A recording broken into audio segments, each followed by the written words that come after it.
System में भागमा दुईवटा पोर्टल सिस्टम छ।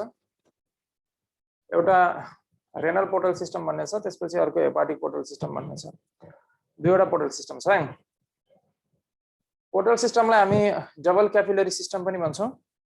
ओके, पोर्टल सिस्टम भन्नु र डबल क्यापिलरी सिस्टम भन्नु एउटै कुरा छ है। पोर्टल सिस्टममा के हुन्छ भने हार्टमा डाइरेक्टली बडीको विभिन्न भागबाट इम्प्योर ब्लड जानुभन्दा पहिला त्यसमा एउटा अर्ग्यानबाट अर्को अर्ग्यानमा ब्लड जान्छ, त्यसपछि बल्ल हार्टमा जान्छ। ओके, जस्तै यहाँ देखिरहेछौ यो लिभर छ।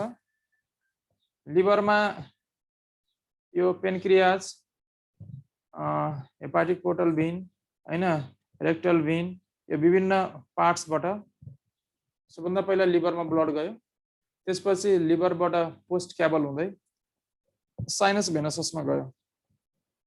ओके, यसरी एउटाबाट एउटा बडीको जुन अर्ग्यानबाट अर्को अर्ग्यानमा ब्लड गएर बल्ल लास्टमा हार्टमा ब्लड जान्छ भने त्यस्तो खालको सिस्टमलाई हामी पोर्टल सिस्टम भन्छौं।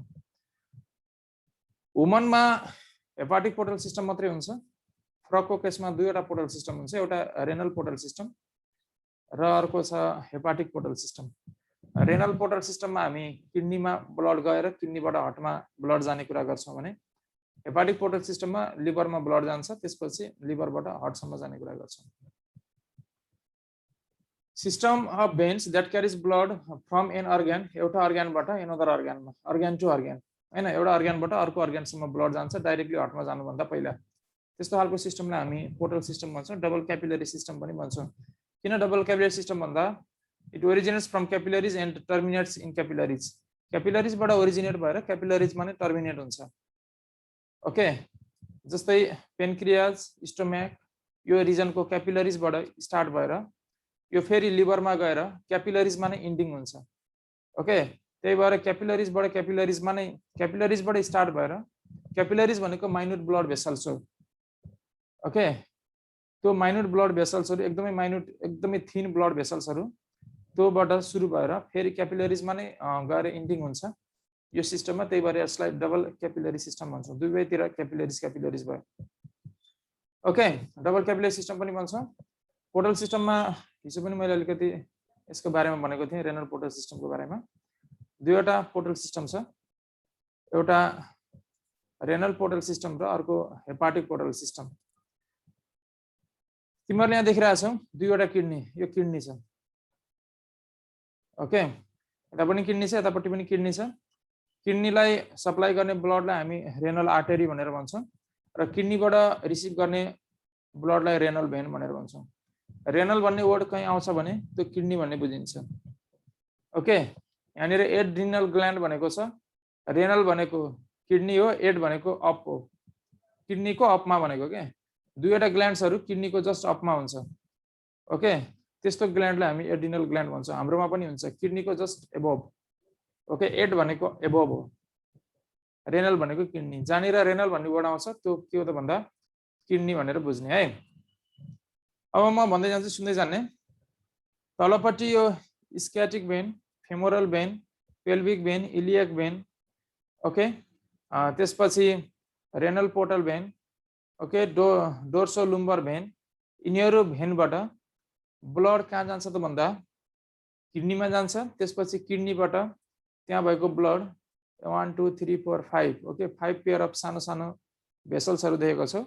त्यो भेसल्सहरूबाट मार्फत पोस्ट क्याबलमा ब्लड जान्छ र पोस्ट क्याबलबाट साइनस भेनससमा ब्लड जान्छ।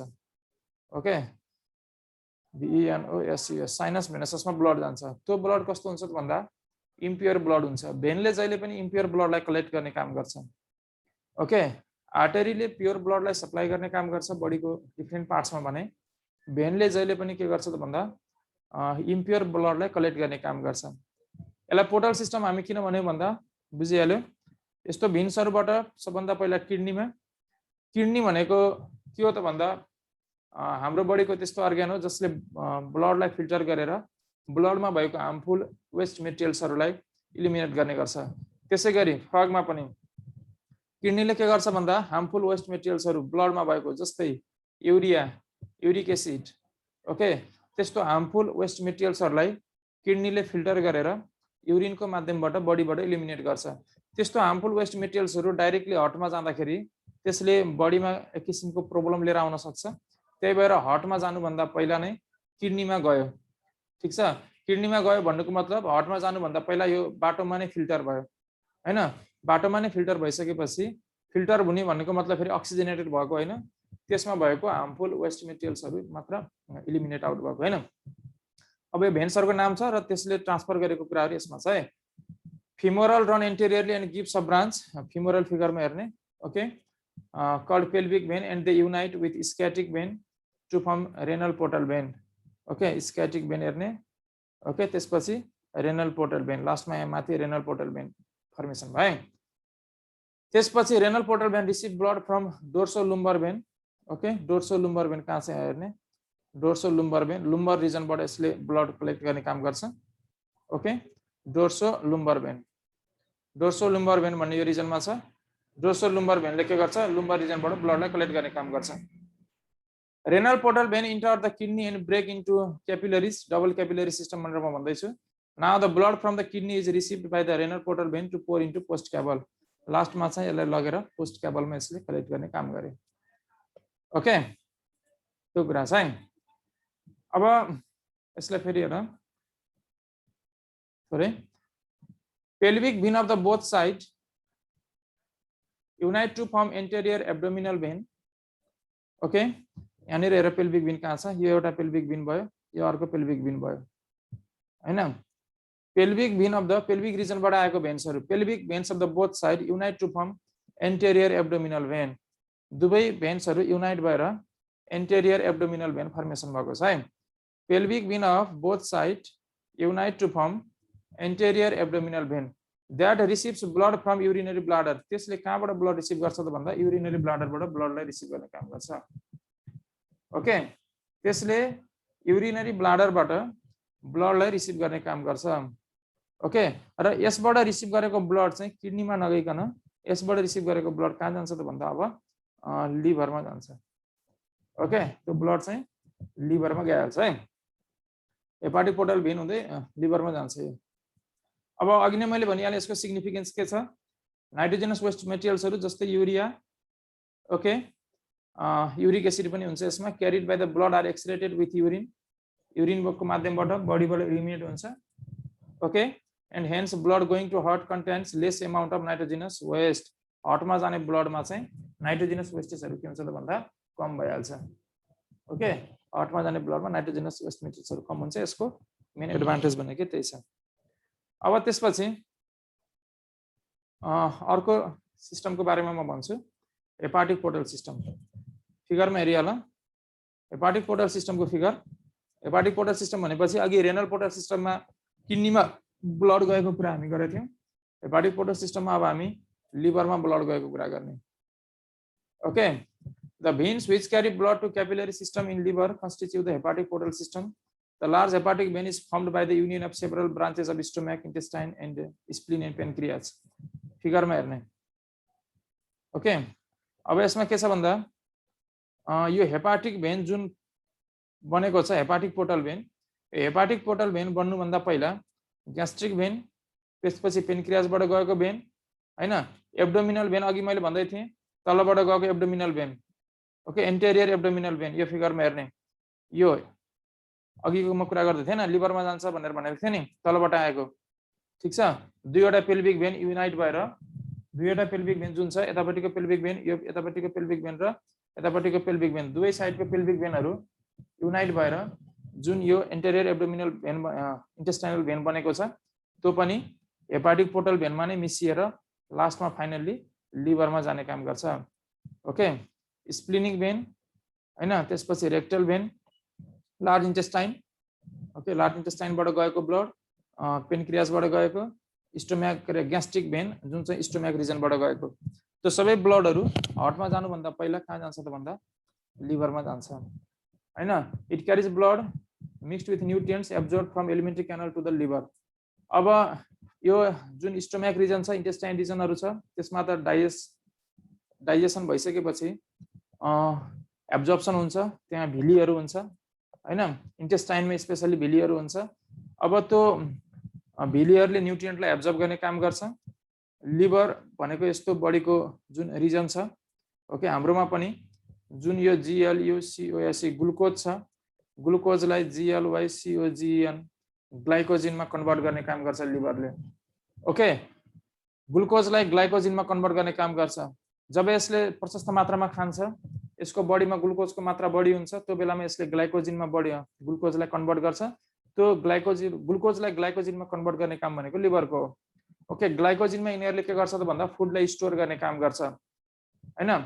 फुडलाई स्टोर गरिसकेपछि जुन बेला यो हाइबरनेसनमा जान्छ, त्यो बेलाहरुमा यसले के गर्छ त भन्दा त्यही ग्लाइकोजिनलाई युटिलाइज गर्ने काम गर्छ। ओके, त्यही भएर यो ब्लड कहाँ गइरहेको छ भन्दा लिभरमा गइरहेको छ। यसको एडभान्टेज भयो यो, बुझ्दै जाने। अब कुन कुन भेन्सहरू छ, कहाँ ब्लड क्यारी गरेको छ, एक फेरि यसलाई हेरिहाल। The vein that form hepatic portal systems are anterior abdominal vein. Okay, anterior abdominal vein यो भेन छ, फिगरमा हेर्ने एन्टेरियर एब्डोमिनल भेन, यो भेन छ हैन। ओके, एन्टेरियर एब्डोमिनल भेन, त्यसले हाइन्ड लिम्ब युरिनरी ब्लाडरहरुबाट ब्लडलाई कलेक्ट गर्ने काम गर्यो। त्यसपछि ग्यास्ट्रिक भेन छ स्टोमकबाट। ओके, डुडेनो पेन्क्रियाटिक भेन छ डुडेनम र पेन्क्रियासबाट। इन्टेस्टाइनल भेन छ इन्टेस्टाइनबाट। स्प्लिनिक भेन छ स्प्लिनबाट। रेक्टल भेन छ रेक्टमबाट। ओके, यस्तो भेन्सहरूले सबै ब्लड कलेक्ट गरेर लास्टमा कहाँ पुर्याउँछ त भन्दा लास्टमा पुर्याउने भनेको बडीको त्यो अर्गान हो। कुन अर्गान हो त भन्दा लिभर। ओके, लास्टमा कहाँ पुर्याउँछ सबै ब्लडलाई भन्दा लिभरमा पुर्याउने काम गर्छ। अन्डरस्ट्यान्ड? बुझ्दै छैन? लास्टमा कहाँ पुर्याउँछ? लिभरमा पुर्याउँछ। बुझिरहेछ? हेलो, त्यो रिजनमा पुर्याउँछ है लिभरमा। अब यसपछि यो हेपाटिक पोर्टल सिस्टम सकियो। अब यसको थोरै सिग्निफिकेन्स हेर अब लास्ट टपिक छ यो। त्यसपछि भोलि म तिमीहरूलाई रेस्पिरेटरी सिस्टमको बारेमा भन्छु। यो लास्ट टपिक छ, थोरै भन्छु अनि सकिहाल्यो है। भन। स्प्लिन मतलब स्प्लिन भनेको पनि बडीको त्यस्तो अर्गान हो, स्टोमकको नजिकै हुन्छ है। हाम्रो बडीमा पनि हुन्छ यो स्प्लिन भन्ने। यो फिगरमा छैन? यहाँ हेर न फिगरमा कहाँ छ spleen. Blood from alimentary canal contains excess glucose which is stored as glycogen in liver. अघि मैले भनिहालेँ। ओके, एक्स्ट्रा एमिनो एसिड कसरी फर्मेसन हुन्छ भन्दा प्रोटिनको ब्रेकडाउन भएर एमिनो एसिड बन्छ। एमिनो एसिड जुन छ यो एमिनो एसिड भनेको प्रोटिनको ब्रेकडाउन भएर बनेको हुन्छ। एमिनो एसिड चाहिँ युरिया र युरिक एसिडमा कन्भर्ट हुन्छ हैन, and then excreted out from the body. Toxic substances like carboxylic acid, okay, indole, cresol are also formed, okay, are also removed by liver. These poisonous substances are produced in the large intestine due to incomplete oxidation of protein by bacteria. Large intestine यो रिजनमा incomplete oxidation राम्रोसँग नभएर ब्याक्टेरियाले oxidation राम्रोसँग नगरेर त्यस्तो खालको harmful West मेटेरियल्सहरू, okay, यिनीहरू carboxylic एसिडहरू, इन्डोलहरू त्योहरू पनि प्रोड्युस हुन्छ।